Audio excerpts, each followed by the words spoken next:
বাবা বাবা তার কলিজার টুকরো সন্তানকে, ছোট্ট ছেলেটাকে দেখবেন মাঝে মাঝে আদর করে এরকম শূন্যে ছুঁড়ে মারে। তো মেয়েটাকে শূন্যে ছুঁড়ে মারলে দেখবেন মেয়েটা খিলখিল করে হাসে, খিলখিল করে হাসে। ও যদি নিচে পড়ে ওর হাতও ভাঙবে, পাও ভাঙবে, তারপরেও হাসে। কেন হাসে? কারণ মেয়েটার বিশ্বাস আছে যে আব্বু আমারে ছাড়বে না, আব্বু আমাকে ঠিকই ধরে ফেলবে। চিল্লায় বলেন ঠিক কি না? ও আমার প্রাণের ময়মনসিংহের ভাইরা, এই জমিন চলে বিশ্বাসে। বিশ্বাস এই পৃথিবীর সবচাইতে দামি সম্পদ।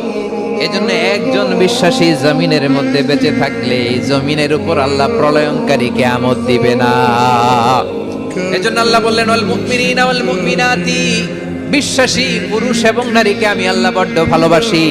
তারা এমন ভাবে বিশ্বাস করে, না দেখে বিশ্বাস। আল্লাহ বলছেন আল্লাযীনা ইউমিনুনা বিল গায়বি ওয়া ইউকিমুনাস সালাহ। আমার বিশ্বাসী বান্দারা না দেখে বিশ্বাস করে, অদৃশ্যের প্রতি তারা বিশ্বাস রাখে।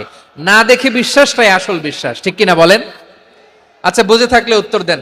আমার হাতে 3টা চকলেট নিয়ে যদি আমি বলি এই যে আমার হাতে চকলেট, তুমি বিশ্বাস করো? আপনি তো বলবেন করি, কারণ চকলেট তো দেখা যায়। বিশ্বাস না করে যাবেন কই? কিন্তু আপনারে না দেখায়া 3টা চকলেট এরকম মুষ্টিবদ্ধ করে পিছনের দিকে নিয়ে যদি বলি বন্ধু আমার পিছনে ডান হাতের মুঠায় কিন্তু 3টা চকলেট আছে, বিশ্বাস করো? ও না দেখেও যদি বলে বন্ধু তুই যেহেতু বলছিস বিশ্বাস করি,